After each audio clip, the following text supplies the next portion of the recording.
कृषि किसी भी देश और प्रदेश की अर्थव्यवस्था की रीढ़ होती है। ऐसे में जब किसान समृद्ध होगा तो देश और प्रदेश की अर्थव्यवस्था भी मजबूत होगी। ऐसे में हर सरकार के लिए जरूरी है किसानों का कल्याण और प्राथमिकता। मध्य प्रदेश सरकार ने वर्ष 2026 को किसान कल्याण वर्ष के रूप में घोषित किया है। सरकार ने वित्तीय वर्ष 2026-27 के बजट में भी कृषि और किसान कल्याण को केंद्र में रखा है। ऐसे में किसानों और कृषि क्षेत्र के लिए करीब 1/4 यानी कि 1.15 लाख करोड़ से ज्यादा का भारी भरकम प्रावधान किया गया है। मुख्यमंत्री डॉक्टर मोहन यादव ने कहा कि कृषि उत्पादन एवं उत्पादकता वृद्धि के लिए 28,158 करोड़ रुपए, आदान व्यवस्था सुदृढ़ करने के लिए 64,995 करोड़ रुपए, उपज का बेहतर मूल्य दिलाने के लिए 8,091 करोड़ रुपए, सुरक्षा चक्र के लिए 13,769 करोड़ रुपए सहित कृषि कल्याण के लिए कुल 1,15,013 करोड़ रुपए का बजट प्रस्तावित है, जो किसान कल्याण वर्ष के लिए पर्याप्त है। उन्होंने कहा कि बहुआयामी गरीबी सूचकांक आधारित बजट व्यवस्था राज्य की एक अभिनव और दूरदर्शी पहल है। मुख्यमंत्री ने कहा कि कृषि कल्याण वर्ष में प्रदेश के किसानों के लिए 1 लाख करोड़ से ज्यादा की राशि का प्रावधान किसान हितैषी योजनाओं के लिए किया गया है। प्रदेश सरकार का किसानों के कल्याण के प्रति प्रतिबद्धता का यह प्रमाण है। मुख्यमंत्री डॉक्टर मोहन यादव ने कहा कि मध्य प्रदेश कृषि उत्पादन में लंबे समय से अग्रणी है। किसानों की आय बढ़ाने के लिए राज्य सरकार ने पशुपालन और दूध उत्पादन बढ़ाने का संकल्प लिया है। डॉक्टर भीमराव अंबेडकर कामधेनु योजना से प्रदेश में दूध उत्पादन को 9% से बढ़ाकर 20% तक पहुंचाने का लक्ष्य तय किया गया है। इस बजट में किसानों के लिए खास बात यह है कि किसानों की जमीन के पट्टों की रजिस्ट्री का पूरा खर्च सरकार उठाएगी। इसके लिए बजट में पर्याप्त धनराशि का प्रावधान किया गया है। इससे किसानों को बैंकों से योजनाओं का लाभ मिल सकेगा। उन्होंने कहा कि किसानों की जिंदगी बेहतर बनाने के लिए सरकार द्वारा हर संभव काम किए जा रहे हैं। प्रदेश के किसानों को सोलर पंप वितरित कर उन्हें बिजली उत्पादन के क्षेत्र में आत्मनिर्भर बनाया जा रहा है। बुंदेलखंड की केन बेतवा लिंक परियोजना का लाभ चंबल क्षेत्र के किसानों को भी मिलने वाला है। सिंचाई की सुविधा मिलने से यहां खेतों की फसलें लहलहाएंगी। तो मुख्यमंत्री ने क्या कहा, पहले आपको सुनवा देते हैं। ये वर्ष 2026 हमने किसान कल्याण वर्ष के नाते से घोषित किया है। इस नाते से उत्पादन और उत्पादकता के लिए 28,158 करोड़ रुपया, आदान व्यवस्था हेतु 64,995 करोड़ रुपया, उपज के बेहतर मूल्य दिलाने के लिए 8,091 करोड़ रुपया, सुरक्षा चक्र विभिन्न प्रकार के फसल के बीमों के लिए 13,769 करोड़, कुल जमा इस किसान कल्याण वर्ष में कृषि वर्ष के लिए अन्य वित्तीय संसाधन सहित 1,15,013 करोड़ रुपए की धनराशि का प्रबंधन किया है। ग्रामीण क्षेत्रों के लिए इस वर्ष ये एक अद्भुत योजना बनी है, जिसके आधार पर जहां हमने पिछले समय ग्रामीण जनों को पट्टे दिए थे, उस पट्टे के बजाय लगभग 3,800 करोड़ की लागत से उनको मालिकाना हक देंगे। अब कई बैंकों में कई जगह ऋण के लिए या स्वामित्व के लिए आमतौर पर रजिस्ट्री का महत्व होता है। पट्टे को लोन लेने में अटपटा मानते हैं। मैं समझता हूँ कि ये सबसे बड़ा निर्णय है, जिसके आधार पर हम मुद्रांक और पंजीयन शुल्क से ये जो किसानों को जो रजिस्ट्री कराई जाएगी, वो रजिस्ट्री का पूरा पैसा सरकार देगी और रजिस्ट्री उनके हक की होगी। ये हमारे लिए सबसे नया नवाचार है। तो सरकार ने 2026 को कृषि वर्ष घोषित किया है और इसी को लेकर बजट में विशेष प्रावधान किसानों के लिए, कृषि के लिए देखने को मिला है। करीब 1/4 यानी कि 1.15 लाख करोड़ का बजट कृषि क्षेत्र के लिए घोषित किया गया है। आज इसी मुद्दे पर चर्चा करेंगे, लेकिन उससे पहले परिचय करवा देते अपने मेहमानों से। हमारे साथ भाजपा प्रवक्ता सत्येंद्र जैन जी जुड़ गए, आपका बहुत स्वागत है। साथ ही कांग्रेस प्रवक्ता शिल्पी अग्रवाल जी हमारे साथ जुड़ गए, आपका भी बहुत स्वागत है। और प्रांत अध्यक्ष भारतीय किसान यूनियन अनिल यादव जी भी हमारे साथ जुड़ गए, आपका भी बहुत स्वागत है। चर्चा की शुरुआत में अनिल जी से ही करूंगा। अनिल जी, आप खुद किसान हैं और देखते हैं तमाम परेशानियां किसानों को किस प्रकार की जाती हैं, लेकिन इस बार बजट में जो प्रावधान कृषि के क्षेत्र में और किसानों के लिए किए गए हैं, 1/4 जो बजट है वो सिर्फ कृषि क्षेत्र के लिए कर दिया गया है, क्या कहेंगे? देखिए अभिजीत जी, ऐसा कोई वर्ष नहीं रहा जब बजट आया हो और किसानों की बात नहीं हुई हो। चाहे केंद्र हो या राज्य हो, दोनों में कृषि की बात होती है और कृषि ही सबसे पिछड़ा हुआ है। तो आखिर कारण क्या है, ये ढूंढना चाहिए कि किसान ही सड़कों पे क्यों होते हैं, किसानों की मांग क्यों होती है। बजट में तो सारी बातें होती है, कागजों पे सारी बातें होती है, लेकिन हकीकत में धरातल पे ये उतर पाता है या नहीं उतर पाता है, ये सरकार को जांच करने का विषय है कि आखिर ये योजनाएं लाई जाती है। हर दिन घोषणाएं होती है, समय की ऐसी घोषणा, ऐसा दिन नहीं जाता जब किसानों का नाम ना लिया जाता और किसानों के लिए घोषणाएं नहीं होती हो। लेकिन इन घोषणाओं का हम क्या पुलिंदा बांध करके करें। आज देखिए, अभी तक ये हालात है कि कोई भी फसल अभी भावांतर लेके आए, खूब हल्ला हुआ, खूब इवेंट हुए, लेकिन मक्का के हमारी मारे मारे फिर रही है।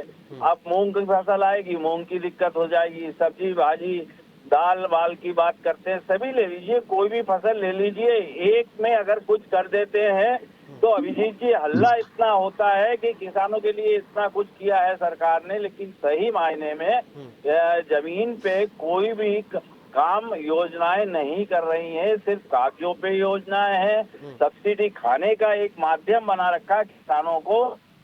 से अगर आप जांच करेंगे सभी डिपार्टमेंट की किसानों से जो संबंधित है, तो कहीं भी कहीं से कहीं तक किसानों को लाभ नहीं पहुंच रहा। अधिकारी वर्ग को लाभ पहुंचता या बड़े नेताओं को लाभ पहुंचता होगा। तो ये सब योजनाएं रखी रह जाती है। हम कह रहे हैं घोषणाओं में से अगर आधी घोषणाएं भी अमल हो जाए ना, किसानों का कल्याण हो जाए। और हम हर बार मांगते हैं कि अगर किसी भी वर्ष एक बात की जाए कि न्यूनतम समर्थन मूल्य खर्च निकालने के बाद किसानों के लिए ये तय किया जाता है, वह वर्ष हम दिवाली मनाएंगे, हम सभी पार्टियों के उन पार्टियों के नतमस्तक हो जाएंगे। अभिजीत जी, सिर्फ आप तो हमको खर्च निकालने के बाद फसल पे एक मूल्य तय कर दीजिए, कानून बना दीजिए, व्यापारियों को कंट्रोल कर लीजिए। बस यही हम अभिजीत जी मांग करते हैं सरकार से, बाकी ये घोषणाओं से कुछ नहीं होता। ठीक है सत्येंद्र जी, देखिए अभी अनिल जी कह रहे हैं कि हर बार बजट आता है, हर बार चाहे केंद्र का हो चाहे प्रदेश सरकार का हो, तमाम सारे प्रावधान किसानों के लिए किए जाते हैं, कृषि के लिए किए जाते हैं, बड़ी बड़ी घोषणाएं की जाती हैं, लेकिन जब धरातल पर देखा जाए तो सिर्फ कागजी कार्रवाई नजर आती है, लेकिन धरातल पर उसकी विपरीत तस्वीर उतरती हुई नजर आती है।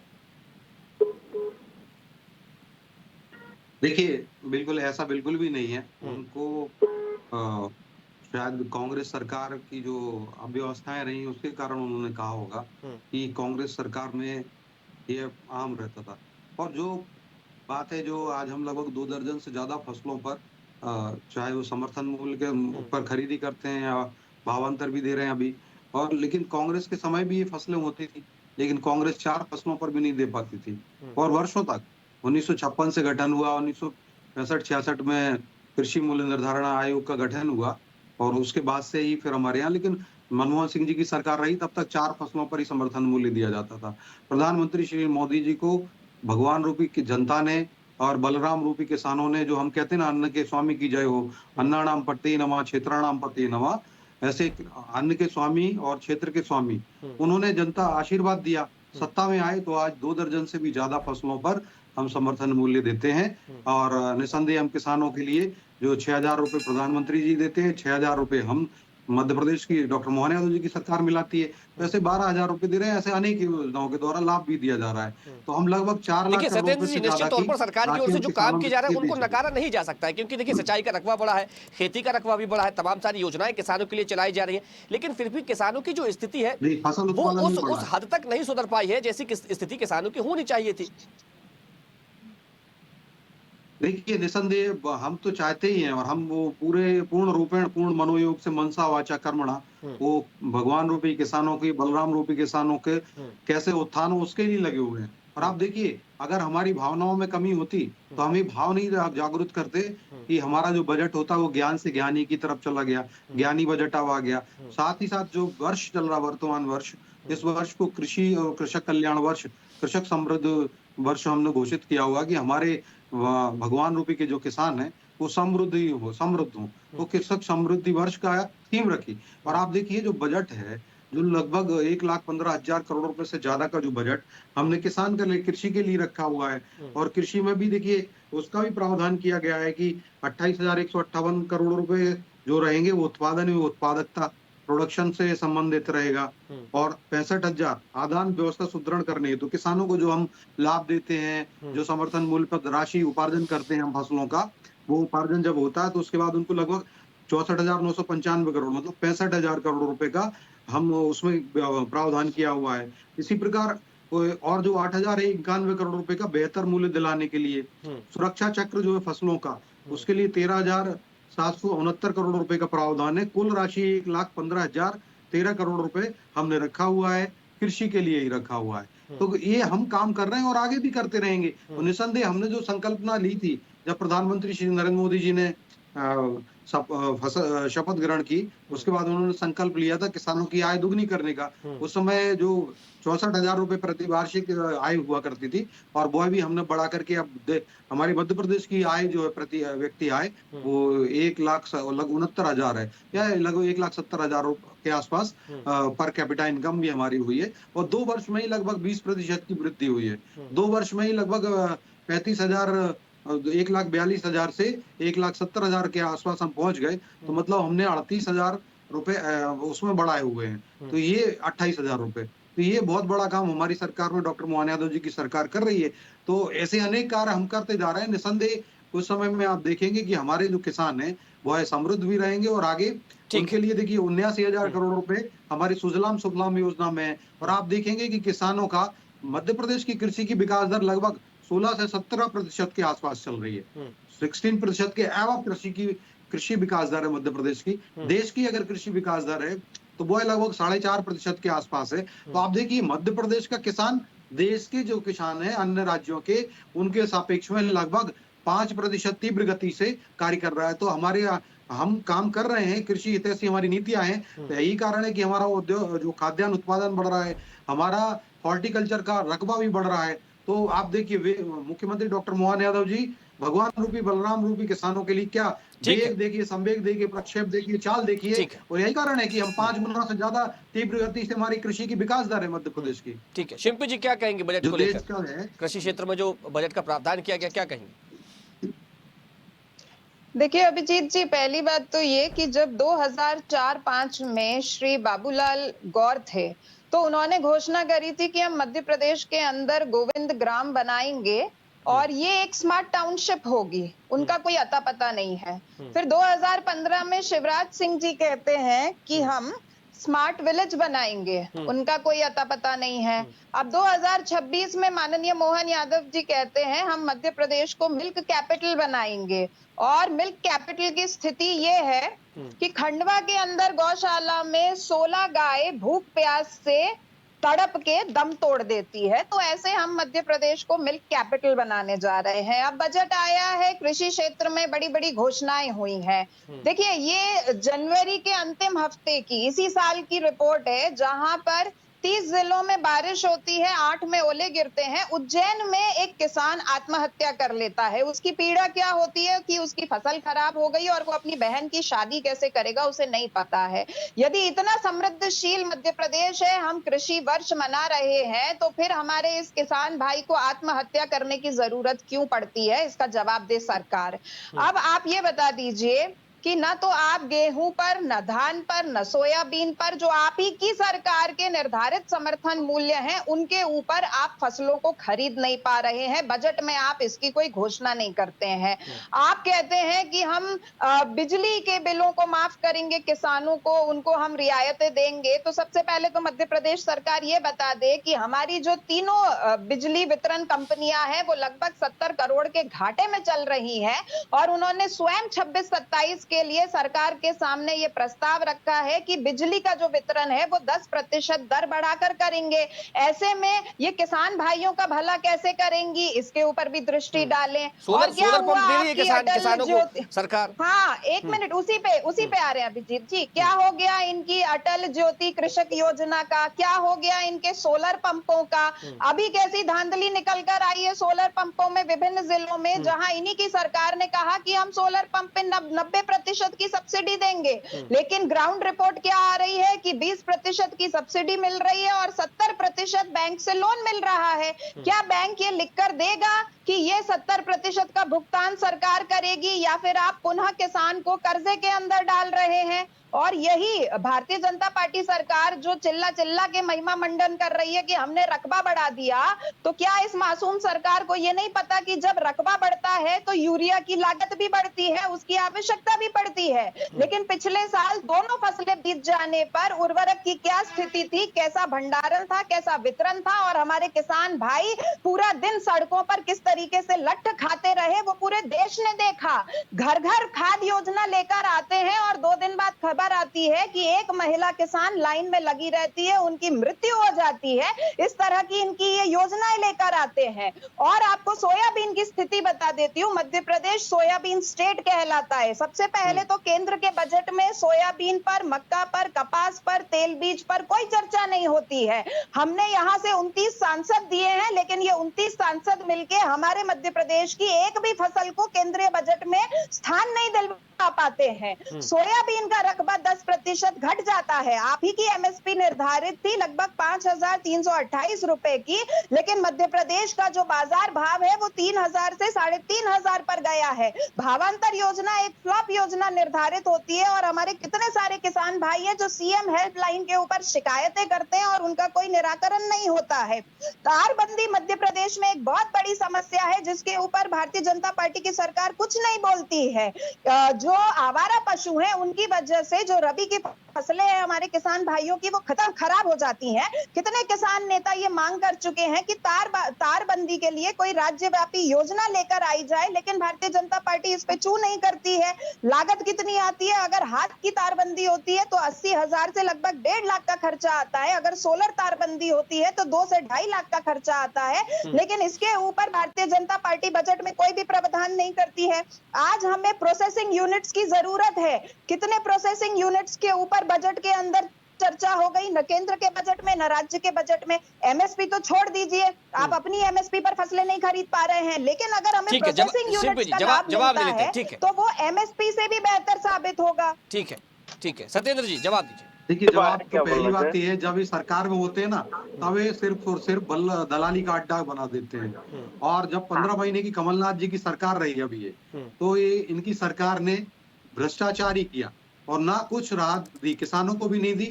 और 15 महीने में ये कहते रहे, इन्होंने कृषक मित्रों को बर्बाद कर दिया, कृषक मित्र गायब कर दिए। साथ ही साथ जो कृषि कल्याण जो कहते थे लोन माफी, वो कर्ज माफी में भी मात्र 5,000 करोड़ रुपए माफ कर पाए, जबकि 50,000 करोड़ रुपए से ज्यादा का कर्ज माफी करनी थी। तो 2 वित्तीय वर्ष मिले थे, 2 वित्तीय वर्ष में 5,000 करोड़ कर पाए थे। तो बाकी के किसान डिफॉल्टर रहे। उन डिफॉल्टर किसानों का लगभग 2,500 करोड़ रुपए से ज्यादा का ब्याज हमारी सरकार ने भरा है। और हमने उनको फसल बीमा का भी भरा है। उनके समय फसल बीमा की प्रीमियम की जो राज्य प्रीमियम राशि देता है अपनी ओर से, वह भी नहीं दी गई थी। तो वह भी हमने दी थी 2,500 करोड़ रुपए से ज्यादा, उस समय 4,500 करोड़ रुपए।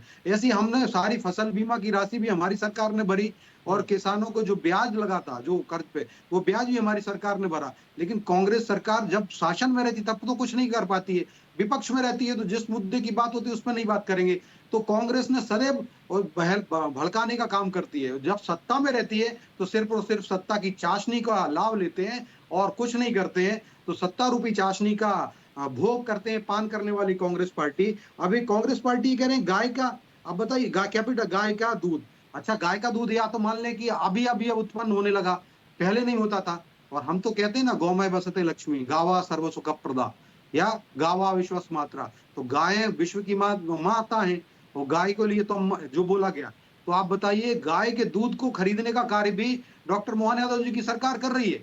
ये कांग्रेस पार्टी ने क्यों नहीं खरीदा? इतने साल से 47 साल मध्य प्रदेश में कांग्रेस पार्टी का शासन रहा है, लेकिन कभी इन्होंने ये संकल्प नहीं लिया। और जो दूध का गाय का जो दुग्ध उत्पादन है, जो दुग्ध उत्पादन मात्र 2 वर्ष में 209 लाख मीट्रिक टन से, अगर हमारी नीतियां सफल नहीं होती, अगर हम अम्बेडकर गौपालन योजना नहीं लेके आए, क्या हम अम्बेडकर गौपालन योजना लेके आए और उस योजना में भी लगभग 42 लाख रुपए तक का ऋण और सहायता भी दी जाती है, उसमें सब्सिडी भी है, तो वो दे रहे हैं। साथ साथ 209 लाख मीट्रिक टन जो दूध उत्पादन था, आज वो लगभग 226 लाख मीट्रिक टन का हो गया। तो मात्र 2 साल में ही हमने बढ़ाया, और हम तो लक्ष्य लेके चल रहे हैं कि हम भारत में सबसे नंबर 1 स्टेट बन जाएं। अभी हमारा 9% का योगदान है, 9-10% का। हम भारत में दुग्ध उत्पादन में राज्यों के सापेक्ष में मध्य प्रदेश का 20% हो जाए, तो ये भाव को लेकर के चले हैं। तो हम जो गायों का दूध भी हम खरीदने की बात कर रहे हैं, तो कांग्रेस पार्टी को आज मतलब पश्चाताप की अग्नि में जलना चाहिए, पश्चाताप के हिमालय पर्वत में गल जाना चाहिए, और पश्चाताप के महासागर में डूब जाना चाहिए। अगर आप देखिए, वही कांग्रेस पार्टी है, किसानों के लिए बात करते थे। नहीं तो सत्येंद्र जी, देखिए कांग्रेस और भाजपा, देखिए जब भी बात होती है बजट को लेकर, किसान को लेकर, तो भाजपा कांग्रेस पर आरोप लगाती है कि कांग्रेस के शासनकाल में ये कमियां रही, वही कांग्रेस भाजपा की कमियां गिनाने में लग जाती है। लेकिन जो वास्तविकता में जो खेती करते हैं, जो किसान है, ना उनको भाजपा से मतलब है, ना उनको कांग्रेस से मतलब है, उनको मतलब है सरकार से।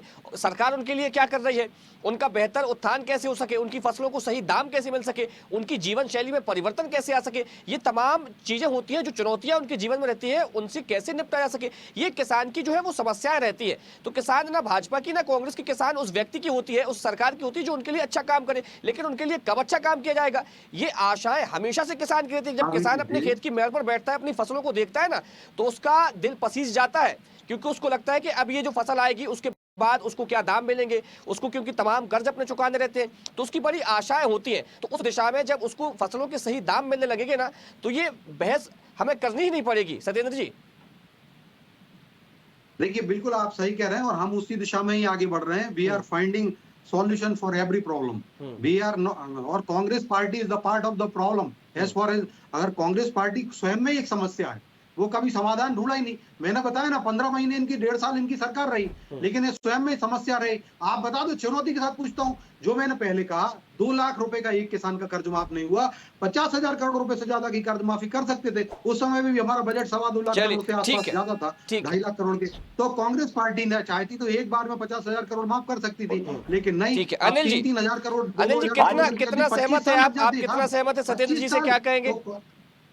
25 साल देखिए, आपने बिल्कुल अच्छी बात कही कि किसानों को ना भाजपा से मतलब है, ना कांग्रेस से मतलब है। आम वोटर है और जो अच्छा करता है उसके लिए वोट करते हैं। लेकिन हमने जब भी देखा कि जहां वोट किया वहां किसानों ने धोखा खाया है, और इस धोखे से बचने के लिए हमारे पास भी कोई उपाय नहीं दिख रहे हैं, मात्र धरना प्रदर्शन आंदोलन के अलावा।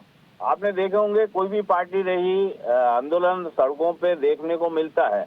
और भाजपा शासन काल में माननीय प्रधानमंत्री जी ने भी ये कहा था कि हम स्वामीनाथन आयोग की रिपोर्ट लागू करेंगे। ये 2014 की बात है।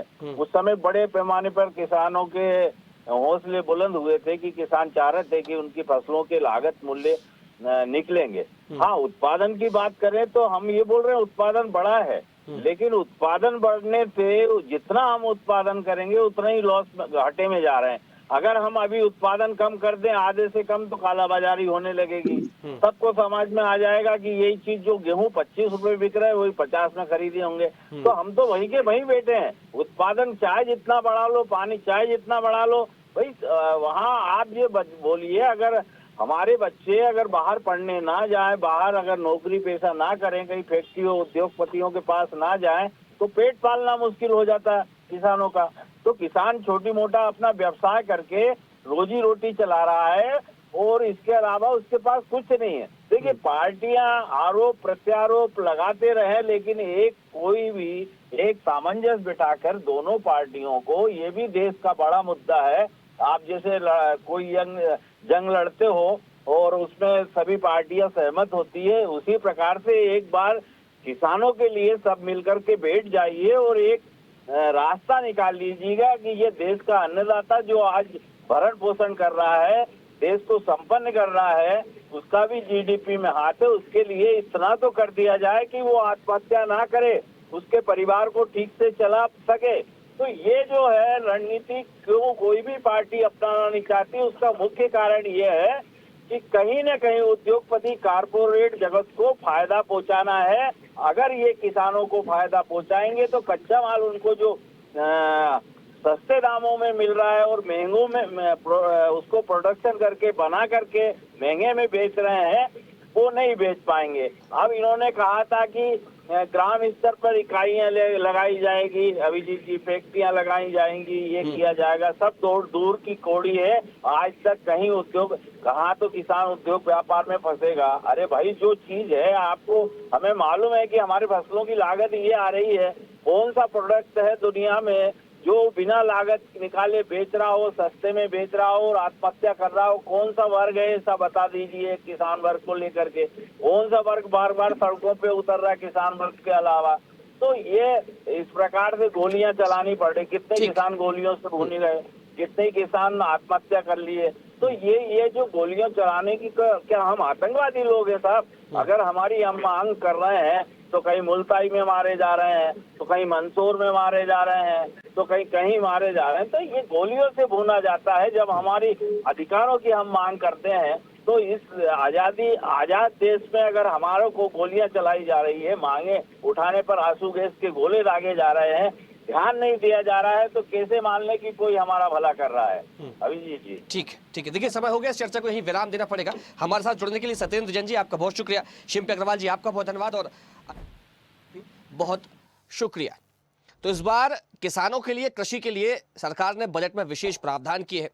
किसानों की स्थिति बेहतर हो सके इसके लिए सरकार प्रयास कर रही है और उनकी स्थिति बेहतर करना इसलिए भी जरूरी है क्योंकि हम अपनी थाली में जब भोजन करते हैं, हमारी थाली में जो भोजन आता है वो किसी मशीन से नहीं आ जाता है, खेतों से आता है।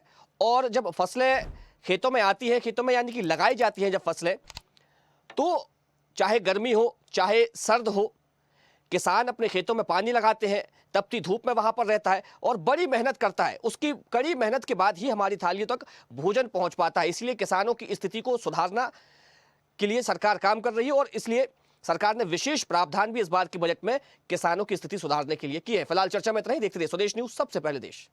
देखते रहिए स्वदेश न्यूज। अगर आप इस वीडियो को सोशल मीडिया हैंडल फेसबुक या इंस्टाग्राम पर देख रहे हैं तो हमें फॉलो करें। अगर यूट्यूब पर देख रहे हैं तो सब्सक्राइब करें और बेल आइकन दबाना ना भूलें।